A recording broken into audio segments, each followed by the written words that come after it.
नमस्कार शिक्षक साथियों, आप लोग बेकरार हैं, बेचैन हैं, तड़प है, बेचैनी है, उदासी है, छटपटाहट आपके मन में है, वो लाजमी है। माननीय शिक्षा मंत्री जी ने 5 तारीख को कहा है कि केस की सुनवाई होगी और सुनवाई के बाद हम लीव लेंगे और बहाली शुरू करेंगे। यह बात लोगों के मन में हजम नहीं हो रही है कि इतना लंबा समय या 20-22 दिन कैसे गुजरेगा। लोग यह बेचैन है कि सर एक एक दिन काटना मुश्किल हो रहा है। 20-22 दिन सरकार हम लोगों को फिर से एक बहला रही है, फुसला रही, इतना बड़ा समय ले ली है, लोग को हजम नहीं हो रही है। लोग बेचैन हैं, लोग छटपटा रहे हैं, लोगों का मन नहीं मान रहा है, लोग डिप्रेशन में जा रहे हैं, लोग लगातार मुझे फोन कर रहे हैं, लोग रो रहे हैं, बिलख रहे हैं। ये तमाम चीजें हो रही हैं। मैं आपको शॉर्टकट में समझाना चाहता हूं कि सरकार कही है कि भाई मेंशनिंग हो गया है और 5 तारीख को सुनवाई होनी है। मेंशनिंग क्या होता है पहले आप लोग समझ लें। मेंशनिंग सपोज कीजिए कि कोई इमरजेंसी मामला हो बिहार में और बिहार का हाई कोर्ट में जो वकील है वहां पे जाके 10 बजे से 10:30 कॉल होता है मेंशनिंग का। उसमें एडवोकेट अपना बात को जाके जज साहब को सुनाता है। यदि कोई बिहार में इमरजेंसी मामला है, कोई इमरजेंसी केस है, तो उनको जाके बताया जाता है कि मिलॉर्ड ये बहुत इंपॉर्टेंट मामला है। उनको बताया जाता है, शॉर्टकट में समझाया जाता है कि मिलॉर्ड ये इमरजेंसी मामला है, इसको सुन लिया जाए। यदि इसको नहीं सुना जाएगा तो ये हानि है, ये लॉस है, ये तमाम चीजें बताई जाती है। और जब मेंशनिंग एक्सेप्ट होता है तो मैक्सिमम 72 घंटे के अंदर केस की सुनवाई हो जाती है। जैसे आप लोगों को ज्ञात हुआ कि एनआईएस मामला में गिरी सर जब मेंशनिंग करते थे तो आज मेंशनिंग हुआ, आज सर जाके बताते थे चीजों को और कल मेंशनिंग में सुनवाई हो जाती थी। लेकिन जब बिहार सरकार, भाई तो बिहार सरकार का जो एडवोकेट ऑफ जनरल होते हैं वो सबसे बड़े एडवोकेट होते हैं और वो मेंशनिंग करवा रहे हैं और सुनवाई नहीं हो पा रही है। 5 तारीख का सुनवाई का डेट रख दिया गया है। हम लोगों को समझ से परे है। मैं आपको बता दूं कि यदि एडवोकेट ऑफ जनरल कोर्ट में खड़े होके यदि प्रेयर कर देंगे जज साहब को कि मिलॉर्ड पठन पाठन की प्रक्रिया डिले हो रही है, स्कूल में शिक्षक नहीं है, तमाम प्रक्रिया रुकी हुई है, मैं समझता हूं कि 24 घंटे के अंदर केस की मेंशनिंग कर दी जाएगी और जज साहब बोल देंगे कि ठीक है कल मैं सुनूंगा या परसों सुनूंगा। तो अब समस्या यह है कि बिहार सरकार एक छोटे वकील को मेंशनिंग के लिए, वो भी अभी 2 तरह से मेंशनिंग हो रहा है, एक ऑनलाइन मेंशनिंग हो रहा है, एक स्लिप लगा के मेंशनिंग हो रहा है। आप हल्के में कोर्ट को मेल कर देंगे और सामने जाके आप कोर्ट से अपील नहीं करेंगे तो कोर्ट ऐसा तो कितना मेंशनिंग पूरे दिन हो रहा है। जब तक एडवोकेट ऑफ जनरल जाके कोर्ट में मेंशनिंग नहीं करेंगे जब तक सुनवाई नहीं होगी। तो यही मेंशनिंग का हिसाब किताब है कि भाई कोई भी अर्जेंट मामला होता है तो 10 बजे से 10:30 तक एक कॉल होता है कि भाई उस समय अपना इमरजेंसी मामला है, कोर्ट को बताएं और कोर्ट को लगता है कि नहीं वाकई में इमरजेंसी मामला है तो वो समय देती है कि 2 दिन या 1 दिन या 5 दिन के अंदर हम सुनेंगे। 72 घंटे के अंदर हम सुनवाई हो जाती है। अब इतना लंबा समय 20 दिन 22 दिन का डेट रखा गया है और हम लोग कुछ विजुअल भी नहीं है, कुछ दिखाई भी नहीं दे रहा है। मेंशनिंग का जो मामला होता है एक जज साहब और एक वकील के बीच में होता है, उन्हीं के स्लिप पे लिखाता है कितना तारीख को हम सुनेंगे। भाई हम लोग को कुछ पता नहीं चल रहा है, लोग निराश और परेशान हैं और हम लोग ही बेचैन हैं। अब हमें लग रहा है कि अब हम करें तो क्या करें।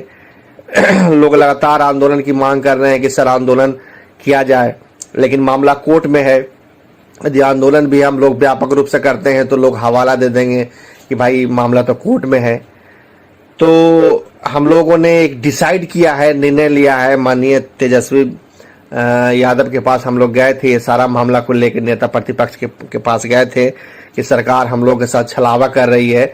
अभी कह रही है कि 20-22 दिन के बाद 5 तारीख को केस की सुनवाई होगी और हम लोग लीव लेंगे। ना जाने 5 तारीख को सुनवाई होती है या एक और डेट पड़ जाता है।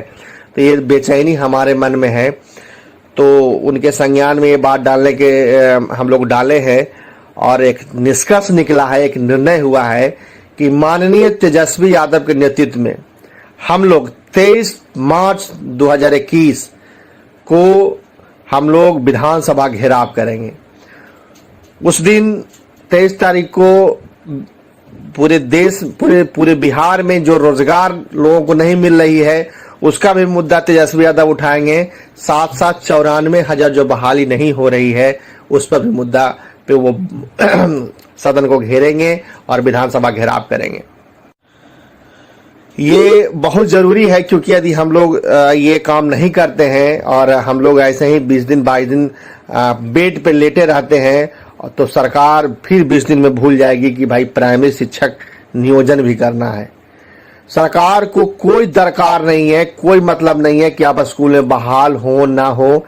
सचिवालय के पदाधिकारी चीजों को इतना हल्का में लेते हैं कि भाई उनको कोई मतलब नहीं है कि आप स्कूल में बहाल हो या ना हो। यदि आप एक्टिव नहीं रहेंगे तो 5 तारीख को जो सुनवाई की बात कही जा रही है वो भी बात सुनवाई नहीं हो पाएगी।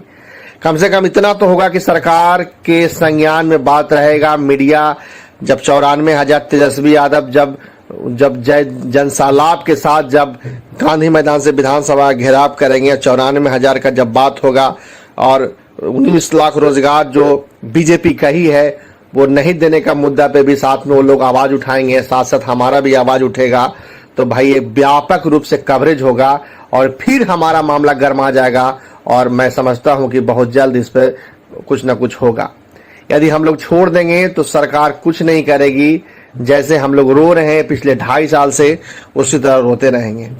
तो मेरे दोस्त, हम लोगों ने यह डिसाइड किया है, निर्णय लिया है, पूरा पटना टीम निर्णय लिया है कि हम लोग 23 मार्च को 10 बजे से गांधी मैदान पटना से जो माननीय तेजस्वी यादव के नेतृत्व में हम लोग विधानसभा का घेराव करेंगे और शांतिपूर्वक से करेंगे। और मुझे लगता है कि मीडिया कवरेज होगी और सफलता हमको मिलेगी।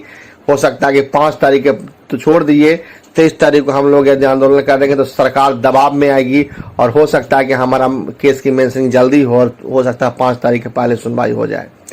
हम लोग प्रयास करें। यदि हम लोग प्रयास छोड़ देंगे तो हम लोग मुश्किल में फंस जाएंगे और जब 5 तारीख आएगी तो सरकार कहेगी कोर्ट का मामला है, देखते हैं, बहुत जल्द कराते हैं।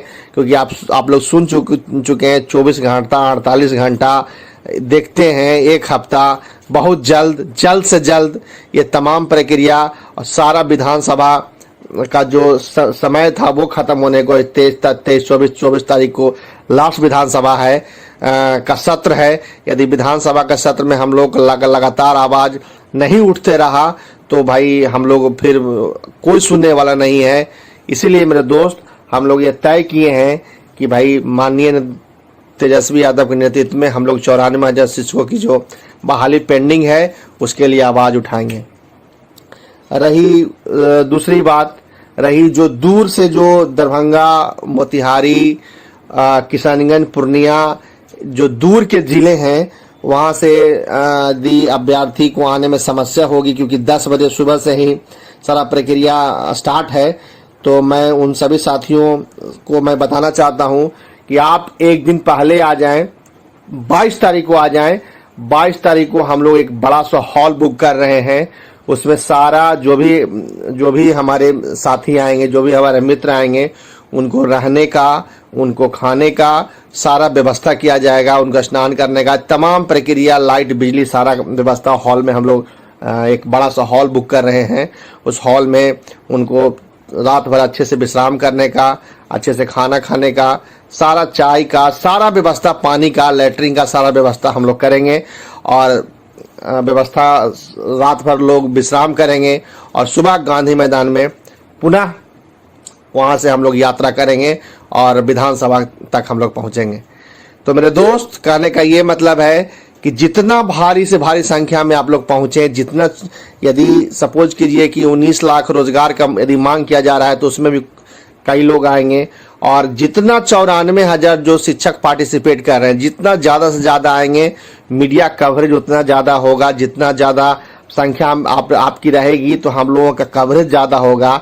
और क्योंकि हम लोग बेचैन हैं, बेकरार हैं, परेशान हैं, तो मीडिया क्योंकि सबसे ज्यादा कवरेज हम ही लोगों का करेगी।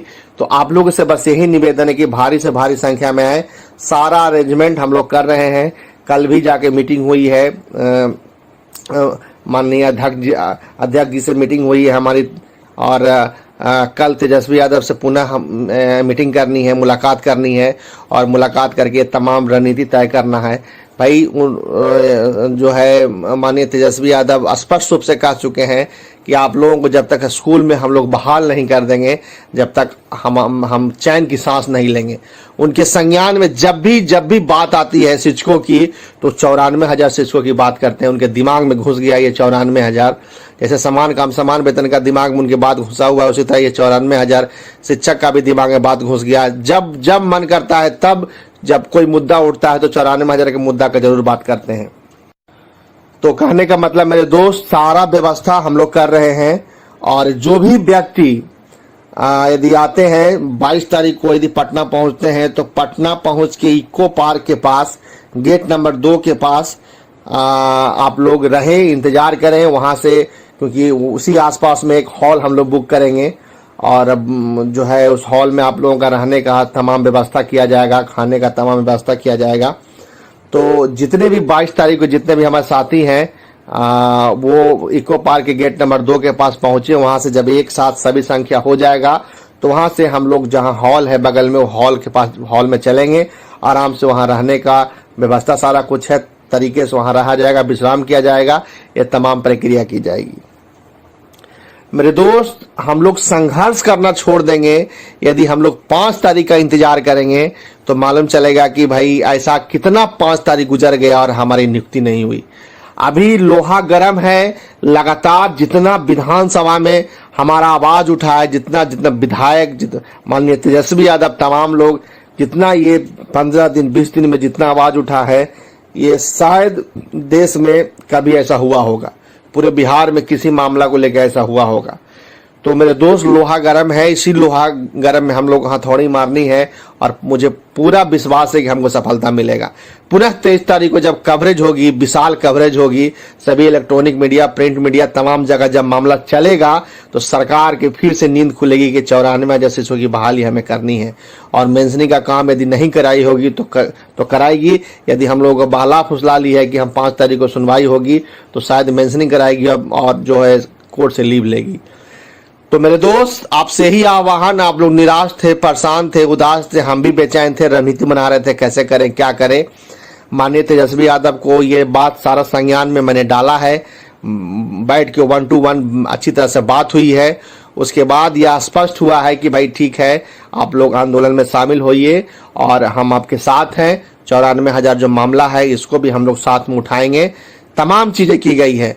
मेरे दोस्त, भारी से भारी संख्या में आप आए, सारा व्यवस्था हम लोग कर रहे हैं ताकि किसी तरह का आपको कोई तकलीफ नहीं हो। खास करके महिलाएं से अपील है कि आपके लिए अलग हॉल और पुरुष के लिए अलग हॉल हम लोग बुक करेंगे और आपको रहने की व्यवस्था अलग और पुरुष को रहने की व्यवस्था अलग किया जाएगा। आप लोगों से निवेदन है कि यदि आप दूर से हैं तो अपने जो भी है, अपने हस्बैंड को, अपने भाई को, अपने पापा को, अपने मम्मी को लेके पहुंचे। और यदि आप दूर से हैं तो आप आके रुके, या नजदीक से जो है वो सेम डे 10 बजे तक यदि पहुंच सकते हैं तो पहुंचे गांधी मैदान में। तो ध्यान से एक बार फिर से सुन लें कि जो 22 तारीख को आएंगे वो इको पार्क के गेट नंबर 2 के पास मुलाकात होगी हम लोगों से, और जो व्यक्ति 10 बजे आएंगे 23 तारीख को आंदोलन के समय आएंगे उनसे हम लोगों को गांधी मैदान गेट नंबर 1 के पास मुलाकात होगी और वहीं से हम लोग जो है वहीं से आंदोलन शुरू करेंगे। तो किसी तरह का कोई भी कंफ्यूजन नहीं हो, मेरा मोबाइल नंबर डिस्प्ले कर दिया जाएगा और हमारे कई साथी का मोबाइल नंबर डिस्प्ले कर दिया जाएगा। कोई भी दिक्कत हो तो उनसे आप संपर्क कर सकते हैं। फिलहाल आंदोलन की हम लोग तैयारी कर रहे हैं, आप लोग भी कीजिए, पूरा मूड को बनाइए और इसको व्यापक रूप से करेंगे। आके पटना में शांतिपूर्वक ढंग से पूरे पटना में आके लेट जाएंगे और हमारी जो समस्या है उस समस्या को हम लोग मीडिया के माध्यम से कवरेज कराएंगे ताकि सरकार के कान तक जो नहीं रेंग रही है वो रेंगे और हमारी केस की मेंशनिंग कराए, सुनवाई कराए। बहुत बहुत धन्यवाद। बाकी जो काम है हम लोग कर रहे हैं, बाकी पोस्टर बैनर सब छपाया जा रहा है, ये तमाम प्रक्रिया किया जा रहा है। आप लोग मित्र बस सहयोग कीजिए, आप लोग पटना पहुंचिए, भारी से भारी संख्या में 1 दिवसीय धरना है। जितना जुनून और जोश के साथ आप पहुंचे, जितना भारी संख्या में पहुंचे, ताकि सरकार को यह लग सके कि नहीं भाई 94 शिशु को बहाली नहीं करेंगे तो भाई मैं मुसीबत में फंस सकते हैं। तो मेरे दोस्त, आप लोग पहुंचे, तमाम प्रक्रिया हम लोग कर रहे हैं, आप लोग पहुंचे और सहयोग करें। बहुत बहुत धन्यवाद।